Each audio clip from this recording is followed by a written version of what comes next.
जब बुद्ध सम्यक संबुद्ध बन गए तब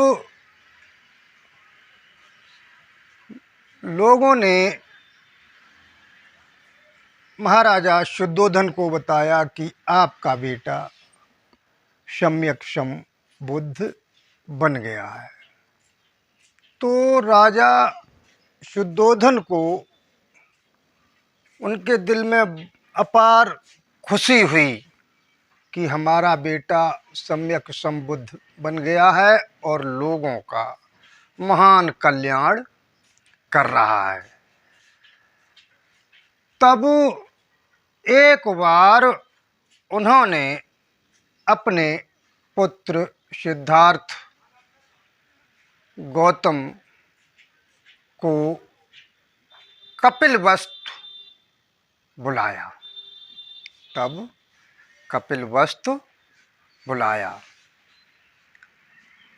बुद्ध अपने बड़े भिक्षु संघ के साथ कपिलवस्तु पहुँचे और दूसरे दिन नगरवासियों को संघदान का पुण्य देने के लिए वो घर घर गौचरी करते हुए निकले।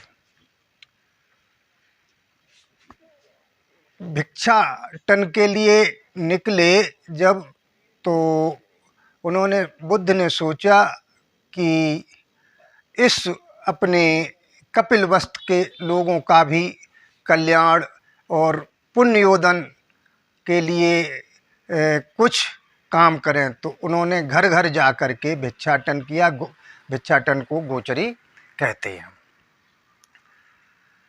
तो इस बात को जानकर महाराजा शुद्धोधन को थोड़ा मन में व्याकुलता हुई।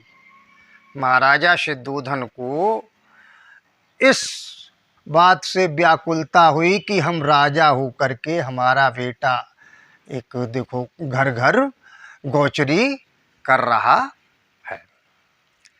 तो राजा शुद्धोधन जी स्वयं चल कर के बुद्ध को और उनके महासंघ को अपने राजमहल में ले आए और वहाँ पर बुद्ध व उनके सभी संघ के जितने भी भिक्षु थे उनका सम्मान पूर्वक आदर पूर्वक भोजन कराया और राजमहल में उनको बिठाया। तो जितने भी राजमहल में लोग थे उन्होंने बुद्ध को अपने आदर सम्मान के साथ नमन किया और भावुकतापूर्ण अपनी बात कही। लेकिन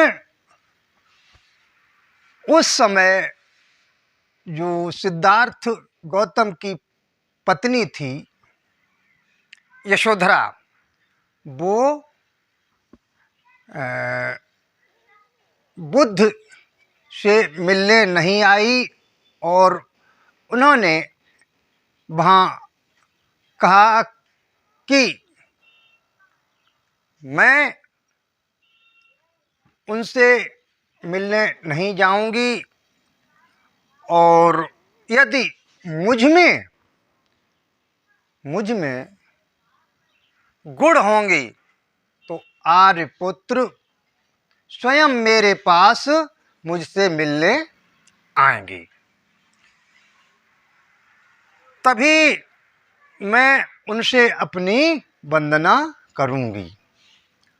ये बुद्ध की जो पहली पत्नी थी उन्होंने ये बात वहाँ अपने राजमहल में लोगों से कही। यशोधरा का भी एक जीवन आदर्श जीवन था। वह जानती थी कि सम्यक संबुद्ध बनने के लिए ही उनके पति ने गृह त्याग किया था। अतः वह इस पर जरा भी क्रोध नहीं आया, इस पर उन्हें जरा भी क्रोध नहीं आया कि मेरे पति मुझे छोड़ के, मुझे महलों में छोड़ करके और चले गए। और कभी क्रोध नहीं आया और कभी विलाप नहीं किया और कभी व्याकुल नहीं हुई। ऐसी थी यशोधरा। धन्य है ऐसी यशोधरा और धन्य है राजा शुद्धोधन महाराज, जिन्होंने अकेले